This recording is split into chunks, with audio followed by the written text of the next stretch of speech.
C'est un anniversaire, chers téléspectateurs, qui va fournir la matière de mon émission d'aujourd'hui.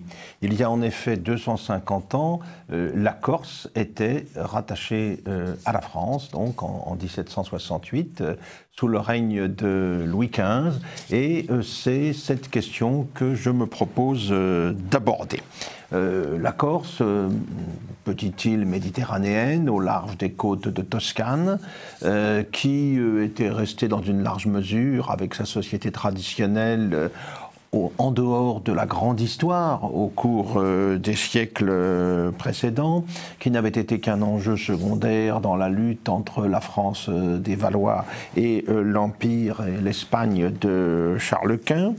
Petite île qui avait été octroyée aux Pisans par le pape au XIe siècle, mais où s'était progressivement imposée, à partir du XIVe siècle, la puissante République de Gênes, qui a réussi à y établir déjà un premier embryon d'administration, qui a tenté de mettre en valeur les plaines littorales, mais qui a quand même globalement échoué dans sa tentative de colonisation de l'île. Cette île corse, elle est peuplée par une population assez turbulente, prompte à la révolte. Il s'agit de montagnards farouches. On le voit en 1729, quand une émeute antifiscale va dégénérer en une véritable insurrection anti-génoise qui verra la prise de Bastia, là où résidait le gouverneur génois de l'île, qui verra la réunion de consultes, d'assemblées en divers points de la Corse. Dans ces assemblées, les clercs insistent sur la contestation de l'autorité génoise. On reproche à la République de Saint-Georges ce que l'on considère comme son mauvais gouvernement, et en septembre 1730, il y aura même un véritable appel à la nation corse. C'est une première pour qu'elle se dresse face à l'oppression étrangère. En cours de cette même année 1730, une consulte réunie au couvent d'Orezza appelle même à la rébellion armée. Gênes n'a pas les moyens militaires de briser ses résistances et devra donc faire appel à des puissances étrangères pour venir à bout de ces turbulences corses. Ce sont les troupes impériales de l'empereur Charles VI en 1732 qui viennent rétablir l'ordre, mais dès 1735, une nouvelle révolte dénonce l'usurpation génoise, et de manière tout à fait inattendue, en mars 1736, c'est un aventurier allemand, Théodore de Neuhoff, qui réussit, lors d'une assemblée réunie au couvent d'Alessani, à se faire proclamer roi de Corse. C'est ce fameux roi Théodore dont le règne ne va durer que quelques mois, mais qui va correspondre cependant à une véritable phase d'indépendance de l'île qui va laisser des traces évidemment dans les esprits. Après cet échec, il y aura des insurrections à répétition.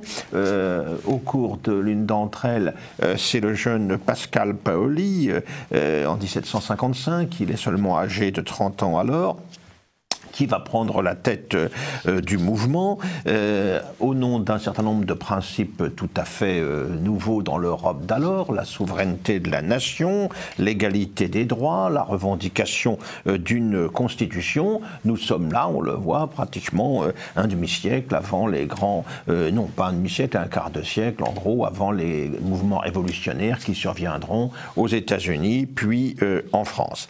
Une diète même est réunie. Paoli exerce le pouvoir exécutif et dans ces conditions, l'indépendance de la Corse devient un sujet d'actualité. On frappe monnaie, une monnaie frappée de la tête de mort, symbole de l'île.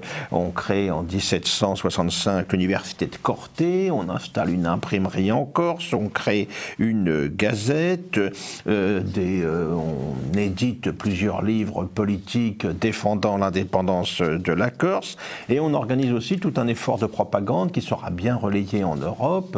L'ouvrage de l'Écossais James Boswell, par exemple, qui rend compte de son voyage en Corse en octobre-novembre 1765, va rencontrer un puissant écho.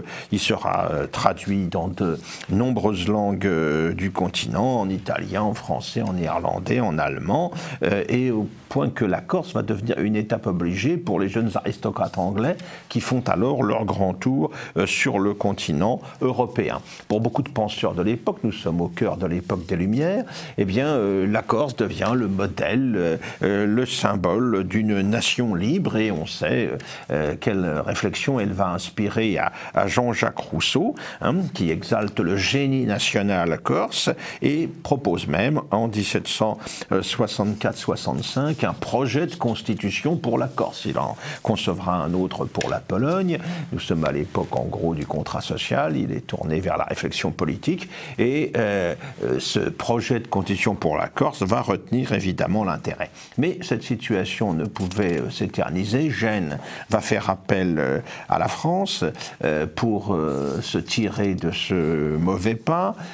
Paoli se tourne vers l'Angleterre à ce moment pour essayer de contrer cette intervention étrangère, que Rousseau lui-même d'ailleurs va désigner en 1770 sous le nom d'inique et ridicule expédition qui choque toute justice, toute humanité, toute politique, toute raison.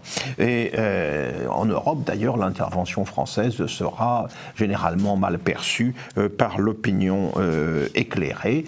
Cela n'échappera pas à Chateaubriand qui, un peu plus tard, verra dans la Révolution corse ou l'insurrection corse l'école primaire des révolutions. Mais venons-en plus précisément à l'annexion française. On le sait, en 1763, la France est défaite à l'issue de la guerre de 7 ans, lors du désastreux traité de Paris. Elle perd, on le sait, le Canada, ses positions aux Indes, sa flotte a été vaincue par celle de sa gracieuse Majesté.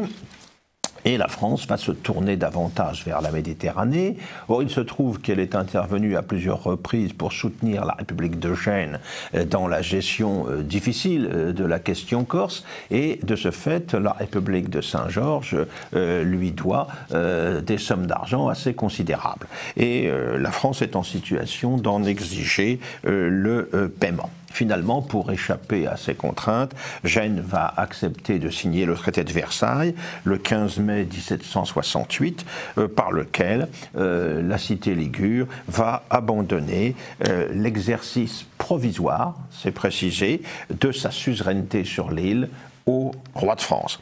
En réalité, ce provisoire, évidemment, a tout pour devenir définitif, puisque Gênes ne sera jamais en situation de rembourser le roi de France. Pour Choiseul, qui a été à la manœuvre dans cette affaire, cette histoire est évidemment une très bonne affaire sur le plan stratégique, puisque c'est à la barbe des Anglais, dit-il, qu'il a réussi à s'emparer de cette position ô combien intéressante en Méditerranée, à un moment où on s'en souvient, la flotte britannique faisait la loi également sur cette mer méridionale de l'Europe. Alors maintenant, il faut évidemment concrétiser cette mainmise française. Le 19 mai 1768, les troupes royales débarquent en Corse. Le 24 mai, Bastia se rallie au roi de France. Le pavillon génois est amené, et c'est celui du roi de France qui flotte désormais sur l'ancien siège du gouverneur génois de la Corse. Mais Paoli, lui, ne l'entend pas de cette oreille, et il appelle à la résistance ses compatriotes corses, et contre toute attente, lors du combat de Borgo, qui est livré en octobre 1768, eh bien, les troupes françaises sont défaites, il y a de nombreux prisonniers, dont des généraux français. C'est un coup de tonnerre un petit peu en Europe que l'armée du roi de France soit ainsi tenue en échec par une poignée d'insulaires que l'on considérait généralement comme comme des plus rustiques. Et Paoli ne s'arrête pas là, il entend continuer la lutte. En mars 1769, il décide la levée en masse.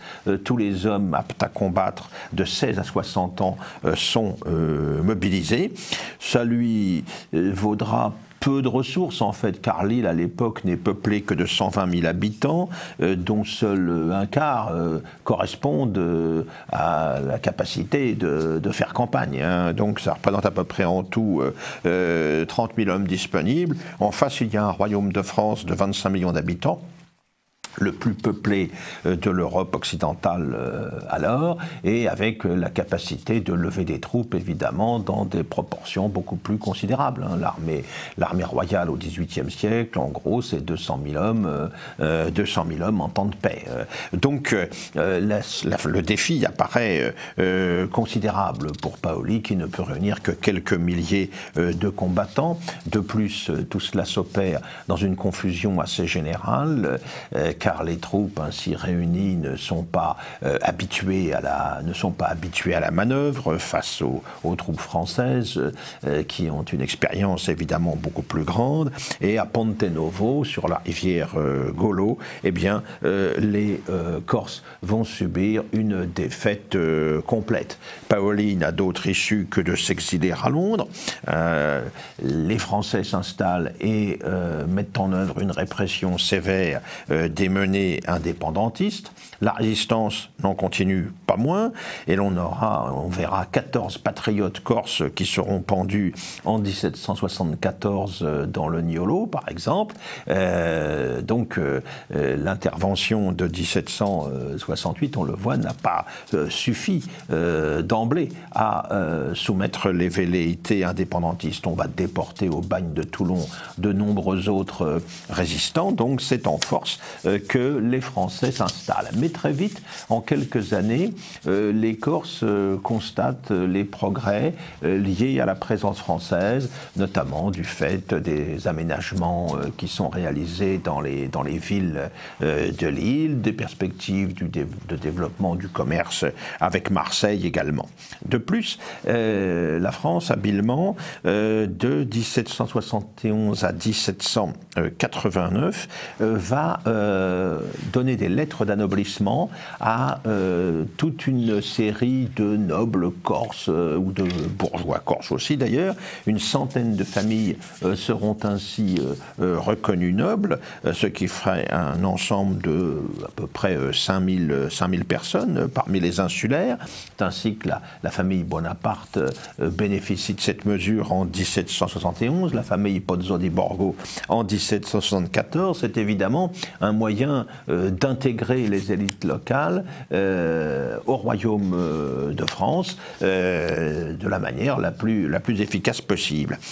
En 1779, Louis XVI et son secrétaire d'État à la Marine, Sartine, vont également mettre en œuvre une mesure qui va attacher les Corses aux nouveaux souverains. En effet, Louis XVI va racheter une centaine de Corses qui avaient été enlevés en Méditerranée et qui étaient détenus comme esclaves à Alger et à Tunis. C'est un geste évidemment qui va contribuer à attachés à la France, les insulaires. Il faut dire aussi que les liens étaient déjà anciens entre la France et la Corse. Au XVIe siècle, San Piero Corso avait combattu aux côtés des Valois, aux côtés des rois de France. Toute la lignée des maréchaux d'Ornano, Alphonse et Jean-Baptiste s'étaient illustrés également au service de la France. Une forte communauté corse s'était installée à Marseille et entretenait de fructueuses relations avec le grand port provençal. Alors tout cela fait que, en 1789, les 4 députés corses aux États généraux vont réclamer le 30 novembre que la Corse devienne partie intégrante de la monarchie française. Car, je le rappelle, l'accord conclu avec Gênes impliquait seulement un exercice provisoire provisoire de la suzeraineté française. Il s'agissait d'inscrire cette adhésion à la France, là, dans la durée. Après un discours enflammé de Salicetti, l'un des députés concernés, eh bien, l'Assemblée constituante de l'Assemblée nationale va voter à l'unanimité ce rattachement définitif à la France. Ce qui a poussé les Corses aussi dans ce sens, outre les liens qui s'étaient établis avec la France, eh bien, ce sont les visées britanniques sur la Corse. Les Anglais sont très présents en Méditerranée. On sait quelles sont les rivalités entre la France et l'Angleterre. Tout naturellement, les autorités de Londres peuvent être tentées de s'emparer de la Corse. Et ça, les Corses n'en veulent pas. La Corse est catholique et il ne s'agit pas de tomber sous la coupe des hérétiques anglicans. Cela dit, il y a aussi une voie autorisée qui confirme en quelque sorte cette adhésion à la France, c'est un peu inattendu. Le 11 décembre 1789, Paoli, réfugié à Londres, on l'a dit, eh bien, va approuver le fait que sa patrie ait ainsi obtenu la liberté. Dans une lettre à son ami Nobili Savelli, il lui dit « Notre peuple rompt ses chaînes avec gêne, l'union avec la libre nation française n'est pas servitude, mais participation de droit. » L'affaire semble ainsi bouclée, mais c'est une histoire qui n'est pas encore terminée. En 1790, d'ailleurs, Paoli est amnistié par la Constituante. Il va pouvoir retourner en Corse, où il va être accueilli d'ailleurs triomphalement, le 14 juillet 1790, et il va s'imposer très vite comme l'homme fort du pays.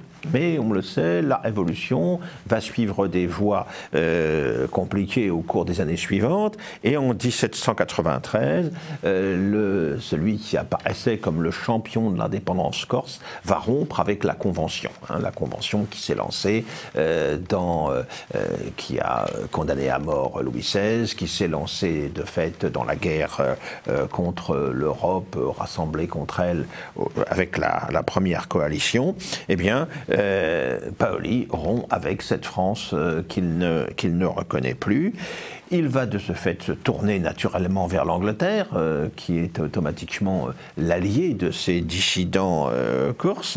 C'est un véritable royaume anglo-corse que l'on va voir se constituer dans les mois qui suivent. Cela aboutira à un échec en octobre 1795. Paoli va se réfugier de nouveau en Angleterre. Il mourra à Londres en 1807.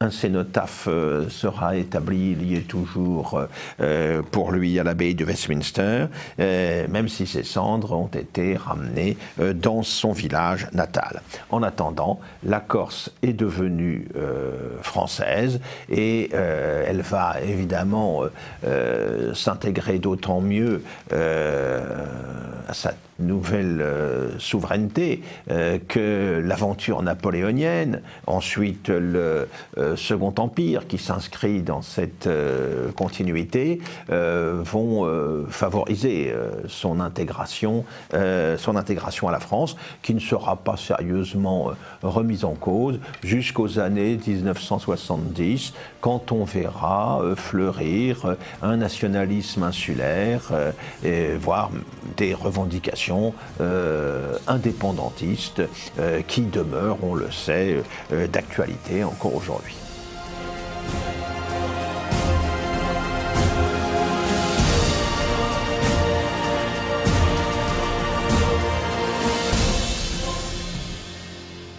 Comme je l'annonçais tout à l'heure, donc nous avons le plaisir de recevoir aujourd'hui Jean Descartes, qu'on ne présente plus, qui est un biographe qui s'est intéressé à la plupart des dynasties européennes, et il vient de publier aux éditions Perrin Nicolas II et Alexandra de Russie, une tragédie impériale. C'est un retour sur le règne du dernier tsar de Russie, un ouvrage absolument magnifique, d'abord par sa présentation, car très richement illustré, et puis un ouvrage qui est tout à fait innovant, car il met à la fois l'analyse psychologique, il aborde ce qu'était la vie du couple impérial, en même temps qu'il revient sur les grandes questions qui se posent à la Russie de l'époque et qui vont préparer le terrain pour la révolution de 1917. Mais auparavant, je crois qu'il faut rappeler aussi une autre publication récente.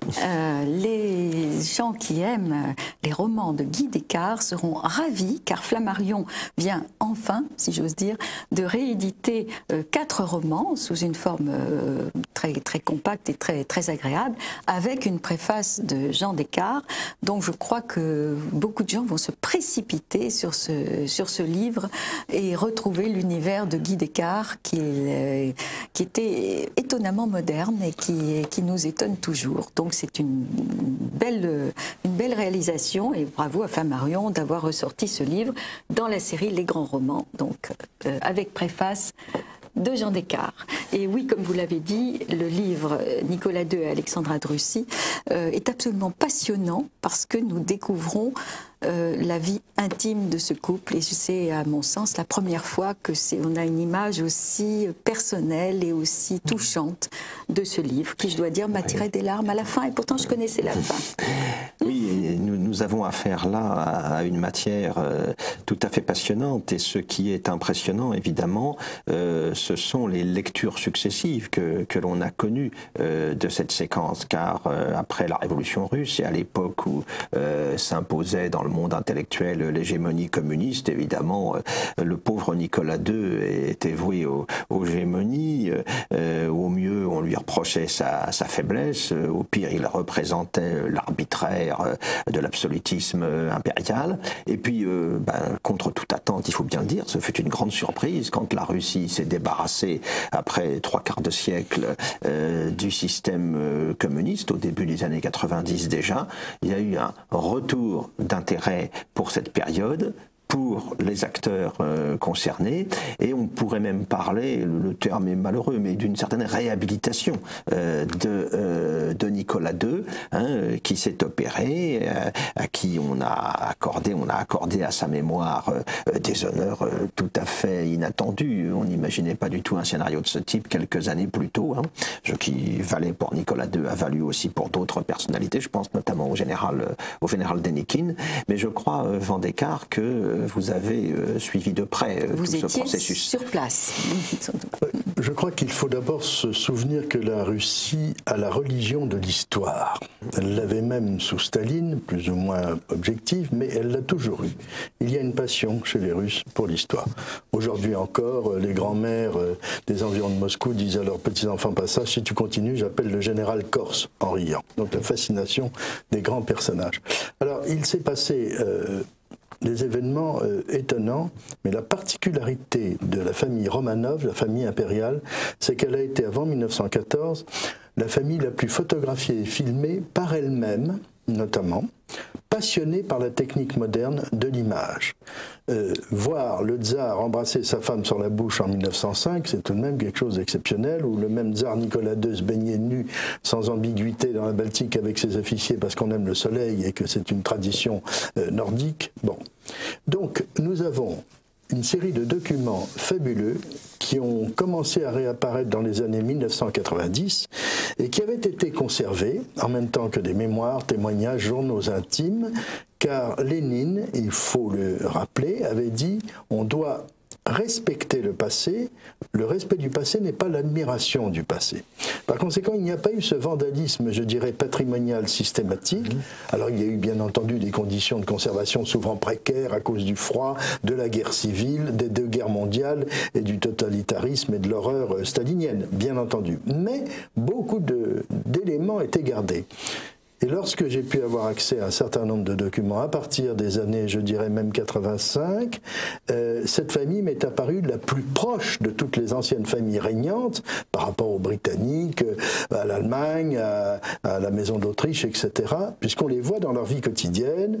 Les Romanov, le tsar, sa femme, les 4 grandes duchesses et même le petit Alexis, le tsarevitch hémophile, se promènent avec leur boîte carrée, un Kodak, Et même pendant leur détention en Sibérie, par exemple à Tobolsk, il y aura des projections de films qui avaient été envoyés par les frères Pathé. Et c'est donc une chose absolument... On a l'image qui nous rend cette famille beaucoup plus proche.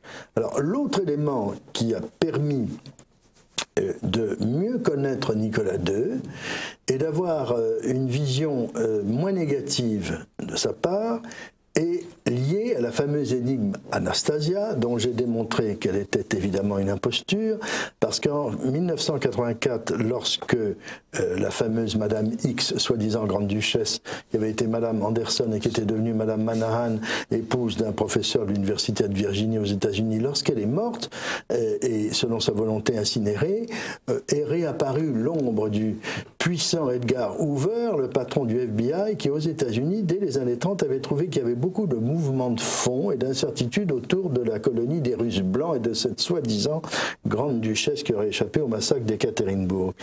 Et le FBI avait prélevé des éléments des os et de la chair de l'énigmatique personne. Ce qui fait que les tests ADN qui n'avaient pas existé pendant 50 ans, d'où l'explication du mystère, ont prouvé qu'elle ne pouvait pas être génétiquement une Romanov. Cette découverte a deux conséquences. La première, de calmer les partisans, qu'ils soient bolcheviques, communistes ou blancs. Plus d'argent, plus de partisans.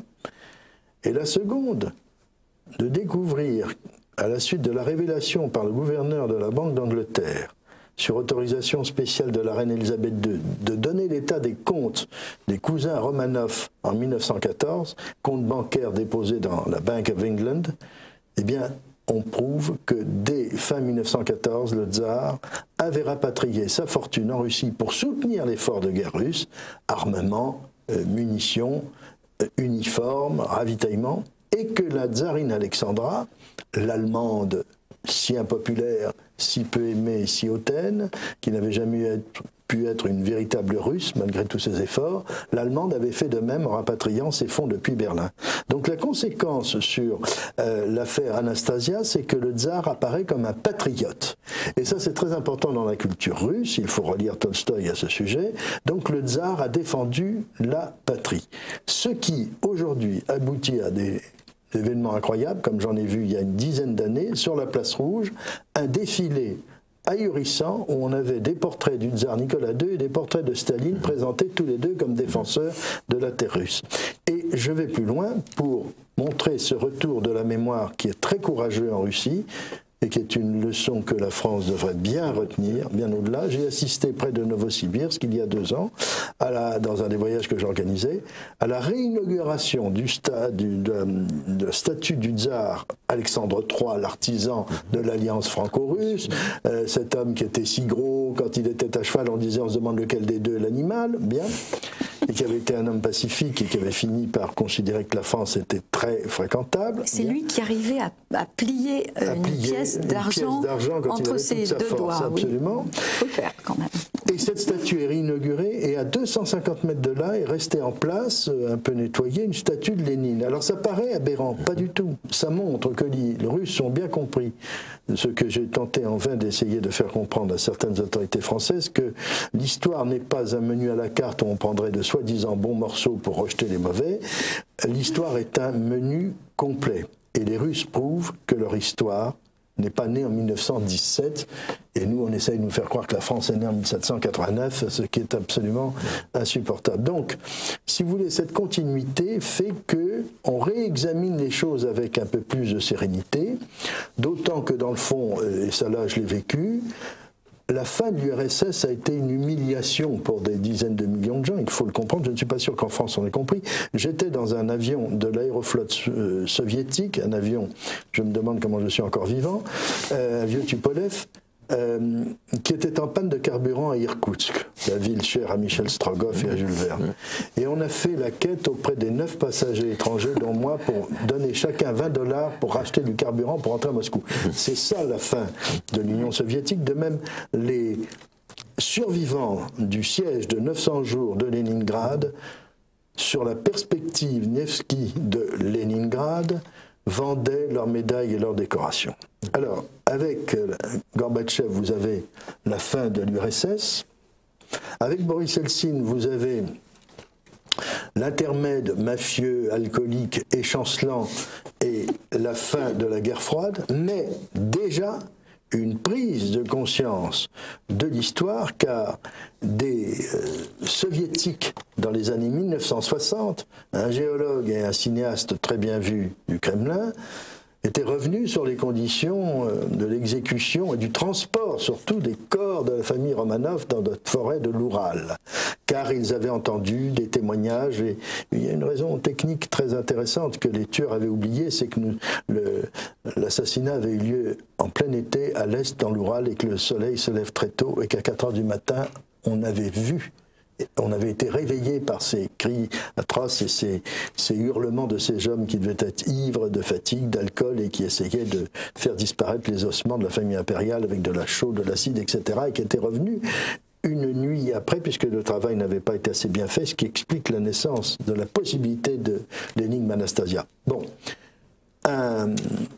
une sorte de commémoration s'empare de la ville de Sverdlovsk, le nom stalinien de Saint-Pétersbourg, de Ekaterinbourg, et ça exaspère le secrétaire général du Parti communiste de l'Oural, qui voit un petit reposoir devant l'ancienne maison Ipatiev où avait eu lieu le massacre.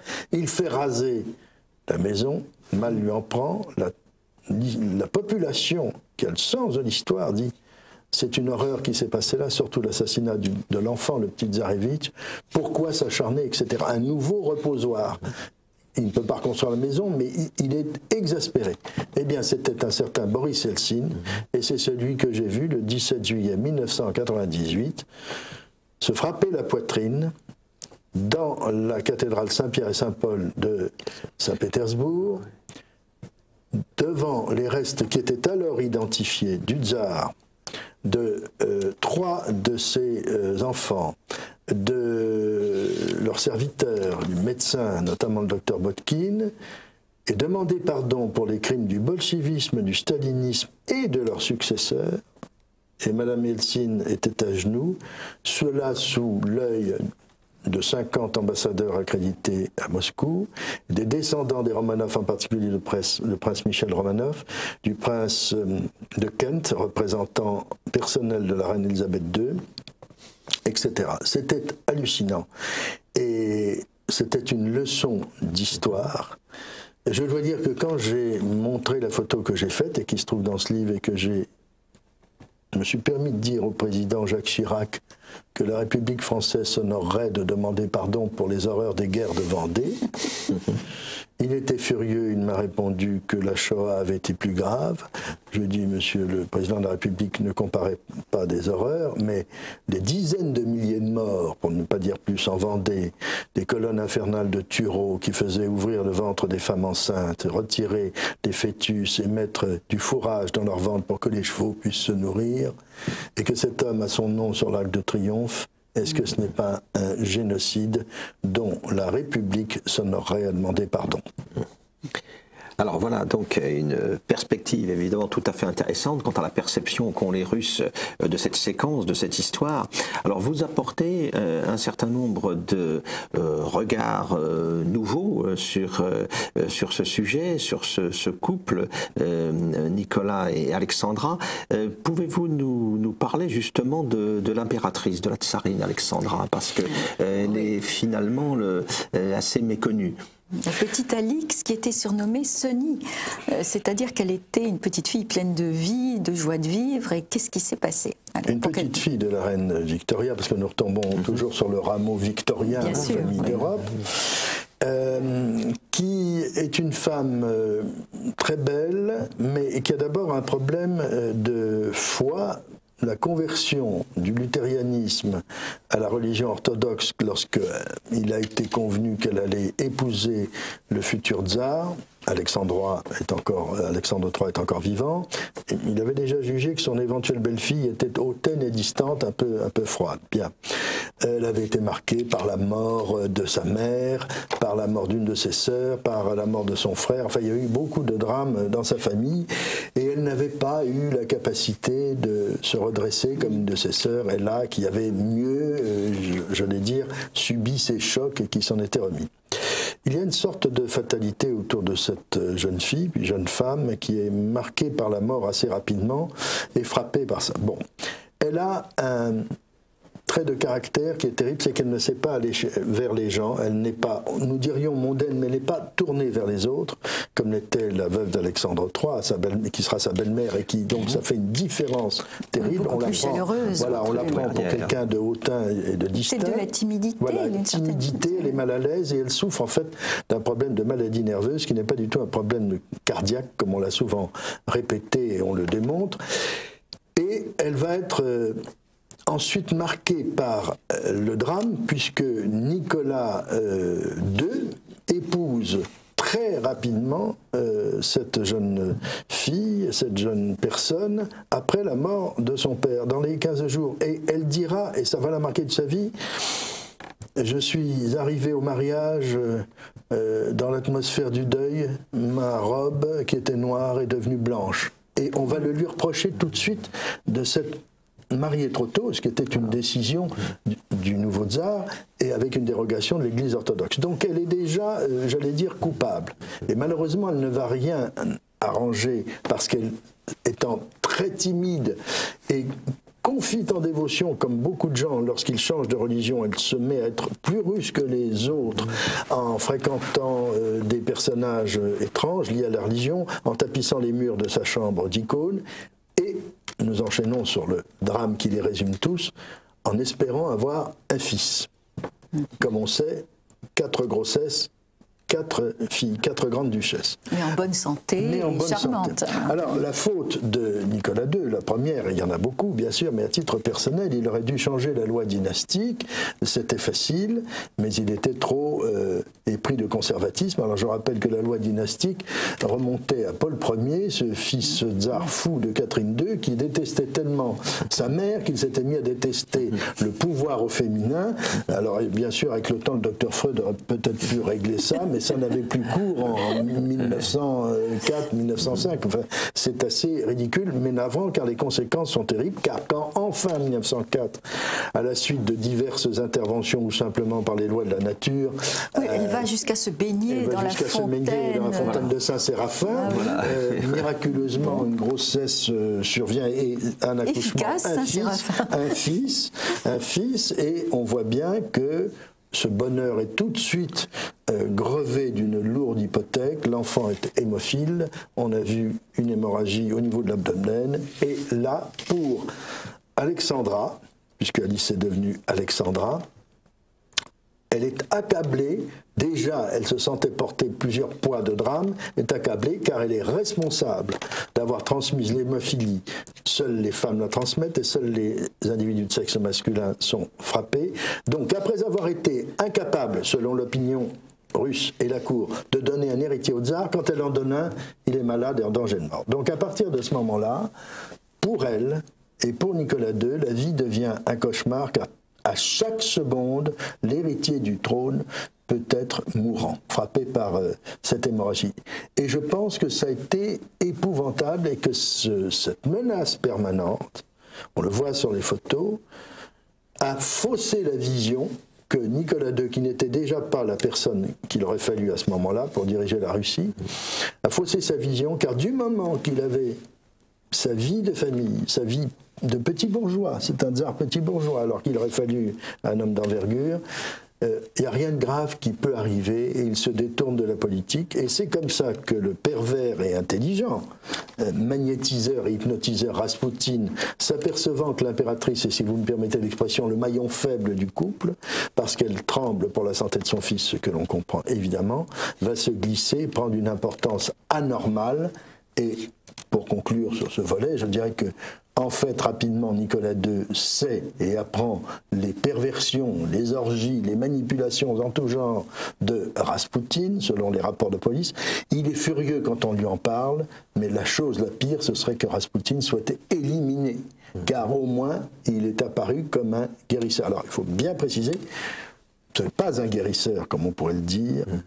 Là, Nicolas II et sa femme se trompent. C'est un hypnotiseur qui apaise la douleur, ce qui est différent, car l'hémophilie ne pouvait être guérie.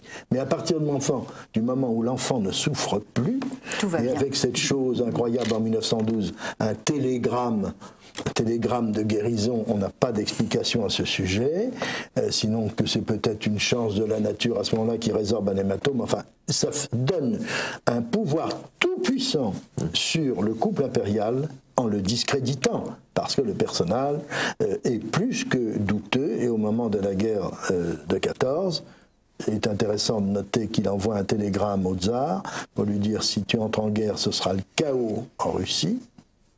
Et le lecteur et les amateurs de cette émission savent en gros ce qui s'est passé, mais je rappelle que l'assassinat de Raspoutine dans des conditions absolument grandiloquesques que j'ai pu reconstituer avec une nouveauté qui est le fait, selon les archives secrètes britanniques, que la bande de tueurs, entre guillemets, était si maladroit et avait si mauvaise réputation que le gouvernement britannique s'était ému de leur à peu près, et avait envoyé une sorte de James Bond de l'époque pour essayer de liquider Raspoutine, et que c'est vraisemblablement une balle dans la tête de Raspoutine qui l'a au moins achevé, une balle qu'on a retrouvée, une balle anglaise, car Raspoutine venait de faire nommer un Premier ministre d'origine allemande, Stürmer, ce qui était tout de même fâcheux dans le point de vue des alliés, où la Russie était un allié de la Grande-Bretagne et de la France notamment.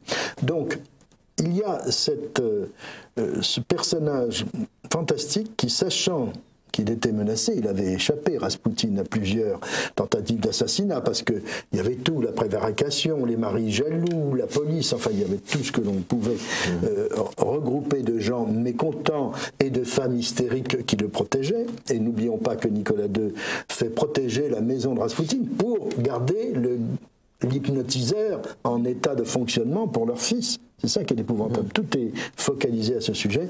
Mais enfin, Raspoutine, avant cette nuit de décembre 1916, a tout de même eu un pressentiment et il a écrit une sorte de testament en disant « Tsar de Russie », en s'adressant à Nicolas II avec cette familiarité qu'il s'autorisait tout en bénissant le couple impérial. « Tsar de Russie, si je meurs de la main d'un homme du peuple, tu vivras, ton fils régnera, et la Russie sera en paix. Tsar de Russie, si je meurs de la main d'un aristocrate, d'un seigneur, ce sera le chaos, tu mourras et ton fils ne régnera pas. » Ah, c'est tout de même assez intéressant, curieux, puisque 3 mois plus tard, la première révolution bolchevique éclatait avec le gouvernement provisoire. Alors aujourd'hui, je dirais que, ne sombrons pas dans l'angélisme, les fautes de Nicolas II ne sont pas oubliées, notamment sa froideur après la catastrophe de Kodinka lors du couronnement, la tragédie du dimanche rouge de 1905, qui est terrible. Mais ses qualités d'homme fidèle à sa terre, de patriote, sont reconnues, et ça console beaucoup, puisque la Russie est un pays qui, n'ayant jamais été durablement et avec succès envahi, c'est ça qui est intéressant. Et puisque nous sommes dans une période de commémoration de la Première Guerre mondiale, que malheureusement les Français ont la mémoire courte, je rappelle 2 éléments dans ce livre qui me paraissent aussi touchants, que j'avais déjà évoqués dans le Septrelsom, enfin il faut les rappeler. La bataille de la Marne sera un succès, mais qui doit beaucoup à la stratégie russe, qui a envoyé des troupes vers la Poméranie, vers la Prusse orientale pour attaquer l'Allemagne à l'arrière, et donc dégager l'étau français devant, en gros, Reims et la Champagne. Les maréchaux Joffre et Foch le confirmeront dans leur mémoire. Donc il n'y a pas que les taxis de la Marne et l'héroïsme, bien entendu, des Français. Paris pouvait être pris, tomber, le cauchemar de 1870 recommencer. Et le deuxième point qui est, alors là, tout à fait oublié, c'est l'envoi du corps expéditionnaire russe en 1916, entre 15 et 20 000 hommes. Alors, et c'est une entreprise absolument hallucinante, car comme ils ne peuvent pas traverser les lignes austro-allemandes, le tsar, et c'est une décision personnelle, puisqu'il a pris, depuis 1915, le commandement en chef des armées impériales, ce qu'il n'aurait pas dû faire. Bon, il n'était pas fait pour ça. ces hommes vont prendre des transsibériens spéciaux, déjà 8 à 10 jours de voyage, et ensuite des bateaux à Vladivostok pour revenir jusque Port Saïd, le canal de Suez et Marseille en février 1916. Ils vont défiler le 14 juillet 1916 sur les Champs-Élysées. Ils vont se battre, et par exemple à un endroit qui s'appelle Courcy, près de Reims, il y aura à certains moments 1000 morts russes par jour pour défendre l'alliance franco-russe du tsar et la France. Et je dois dire que je voudrais demander aux Parisiens et aux Français qui peuvent passer par là de voir au bout du pont des Invalides, sur la rive droite, un très beau monument qui ne date que de 2011, à la demande de Vladimir Poutine, avec l'accord de Nicolas Sarkozy et de François Fillon, un soldat russe, pas un cosaque, un soldat russe en général, et son cheval, à la mémoire de ce corps expéditionnaire. La Russie a été fidèle jusqu'à la Révolution, comme elle l'a pu, à son entente, et il serait bon de s'en souvenir aujourd'hui, car même s'il y a l'aventure désastreuse des emprunts russes qui ont ruiné nos arrière-grands-parents, nos grands-parents, une partie des intérêts de ces emprunts étaient payés par le sang russe. Oui. L'émission va se terminer bientôt et c'est fort dommage car on vous garderait avec beaucoup de plaisir. Les dernières pages sont absolument poignantes dans votre livre. Juste un mot sur les 23 marches de la maison Ipatiev. Très rapidement. Lorsqu'on se rend aujourd'hui à Ekaterinbourg, qui a retrouvé son nom, bien sûr, on voit devant l'endroit où se trouvait la maison Ipatiev, d'abord une cathédrale orthodoxe. L'Église orthodoxe a canonisé la famille impériale pour son comportement chrétien, pas pour ses vertus politiques, bien sûr. Et on voit un monument extraordinaire où le tsar tient son fils et qui descend avec la tsarine et les 4 grandes duchesses vers le sous-sol en pleine nuit où ils seront assassinés. C'est très curieux, ça m'a frappé parce que ces 23 marches font écho à ses 23 ans de règne. Et j'ajoute que le sculpteur, un certain Grünberg, est l'auteur d'un autre groupe tout à fait différent, qui se trouve aussi à Ekaterinbourg et qui est un sculpteur sur l'échec de l'invasion de l'Afghanistan par l'Union soviétique. Et c'est un monument qui ne montre plus du tout le soldat soviétique triomphant avec sa Kalachnikov, ou le couple, n'est-ce pas, de prolétaires héroïques. Il montre la fin de l'Union soviétique. Le même sculpteur, ça n'était pas mon propos, mais montre la fin du tsarisme, la famille impériale, et la fin de l'Union soviétique. Alors, ce qui est terrible dans le cas de la famille Romanov, c'est que Nicolas II a toujours pensé qu'il n'y aurait qu'une seule chose grave dans la vie, c'est qu'il soit séparé de sa femme, puisqu'ils étaient très unis, et de ses enfants. Et il a pensé qu'en étant tous ensemble, rien de grave ne pouvait arriver. Oui. Et c'est ensemble qu'ils seront massacrés.